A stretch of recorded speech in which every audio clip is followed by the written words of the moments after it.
current situation in my bed right now, I have a tiny corner of it. Well, the George, or our cinnamon roll, has taken over a good portion of it. Mr. Presley cat. And on the other side of him, kind of hard to see, is Miss. So all three cats hanging out here with me. And I have just a small portion of this bed. Right, George? Right. The cinnamon roll. Hi, BookTube! My name is Sarah, and welcome to the Bookish Knitter, and welcome to a daily reading vlog. Today is the 6th of February. It is Thursday. Happy Thursday, everybody. If you can't tell from the sound and from the look, I did catch that cold.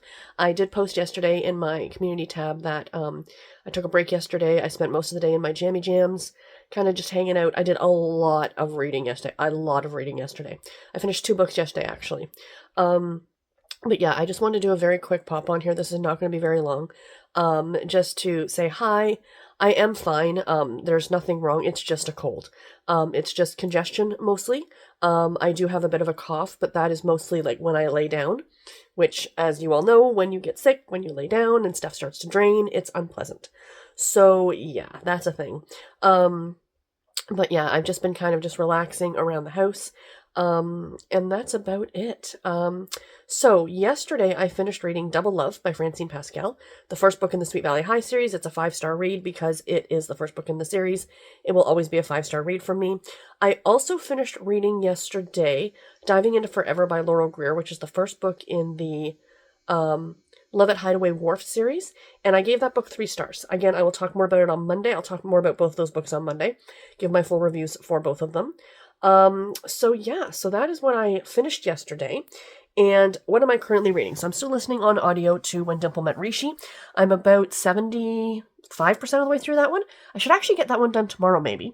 And I'd say about 75% now of the way through The Women by Kristen Hanna. Still really enjoying this one. Quite good.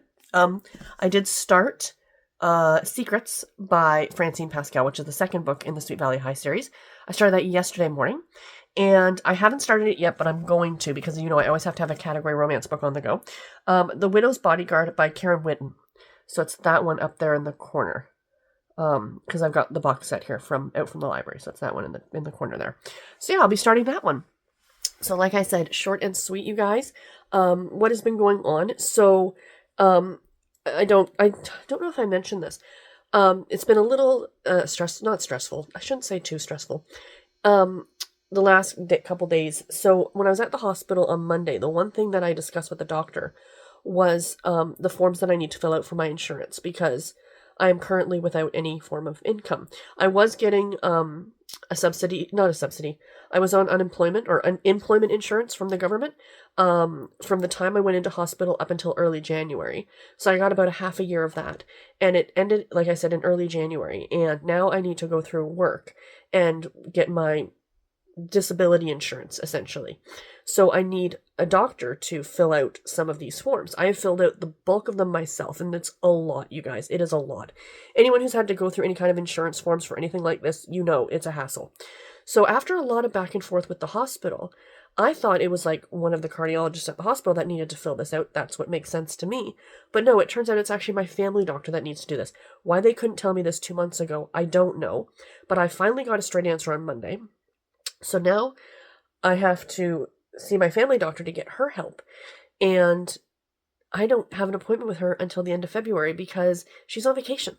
So yeah, that's great. So it's just, if I had known all this, it would have already been done. Do you know what I mean? So it's just like that added little bit of stress of trying to deal with all of this stuff. So we're looking for ways now to try and save a couple bucks. So one of those ways actually is what we were doing is, so for those of you who don't know, my husband works like some very odd hours. He works from 6:30 at night until 6 at night till 2:30 in the morning. And what he'd been doing is that since I was able to start driving again, is that I've been driving him to work, and then he would take an Uber home. Well, that Uber costs about $20 a day, so that's $100 a week. So in order to save some money, I am now getting up at 2 o'clock in the morning, and I'm going and picking him up and coming back. It's not that big a deal. It's not like I have to get up and go to work in the morning. I don't particularly enjoy driving at night. And if the weather is not good, it would be like take an Uber.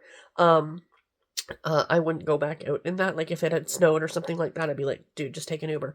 But just, to say that. So that's one thing that has changed. So I actually have a little bit of extra audiobook time because it's about a 15-minute drive each way. So I do that while I go and pick him up and stuff like that. So yeah. So that's the one little bit of stress that I've been dealing with. It's so frustrating because I know it's not something that the doctors themselves consider important, but it is important because if you don't have a form of income, if you're dealing with paperwork and stuff like that, it can be very stressful.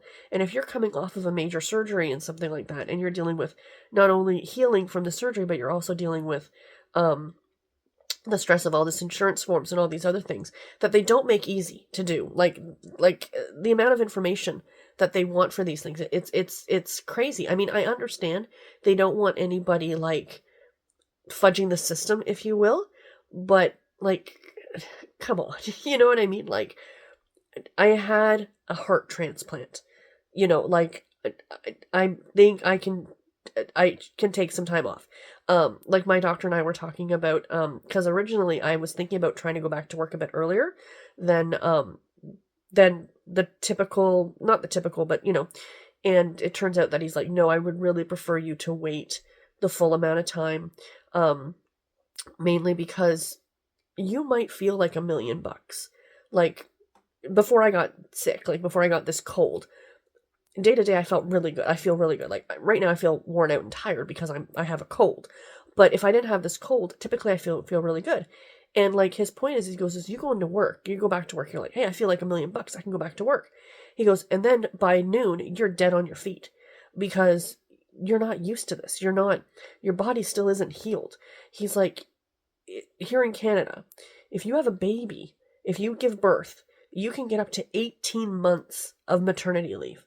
18 months they can give you.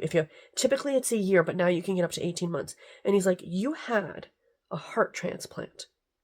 You are going to be off for a year at least, like after surgery. He's like, like it is probably the biggest surgery you are ever going to have, that somebody is going to have, so don't push yourself is basically what he's telling me. He's like, enjoy in a way, heal, like take your time to heal and get better. And, unfortunately, this is what happens. This cold is what happens when other people don't take care of themselves or don't care and go out and do things and whatever. Like I am so vigilant. Like I wear my mask and I sanitize my hands when I come out of stores and, I wash my hands constantly. I constantly have like, hand cream on me just to, because my hands are always so dry now from washing them so much, but I can only do as much as the people around me can do. So no matter how vigilant I am, something is going to like, Garrett is at work, right? And I'm not putting blame on anybody because it's nobody's fault. This happens. But like he's at work and he's at work with a bunch of people who probably don't give a crap. And they're probably coming into work sick and they're all using the punch machine. And Garrett probably, and Garrett does too. And maybe there's a couple times he's forgotten to sanitize or wash his hands and it happens. And he got sick first and then I got sick and it is what it is. But that's just the point of the doctor. It's like, I have to be so careful. Like, I pick this up so quickly and so easily. Like, Garrett's already fine, whereas I'm still sick, and I'm probably going to be sick for a little while. Like, I'm probably going to be, because I don't have the immunity right now to fight it off. And that's the issue. And COVID is still around. I don't care what other people say, it's still around. And there's the flu going around, and there's other colds, and, so I just have to keep as healthy as possible. Anyway, sorry, that was my side rant. I don't know why I got into that. But yeah, so that's kind of what we're dealing with right now. But I mean, other than that, everything is fine. I'm enjoying my reading. I am really enjoying The Women. As funny as that is to say, it's a very interesting and informative book. And a very well told story. But anyway, I'm rambling. I'm going to let you guys go, and I will talk to you in my next video. Take care and happy reading, everybody.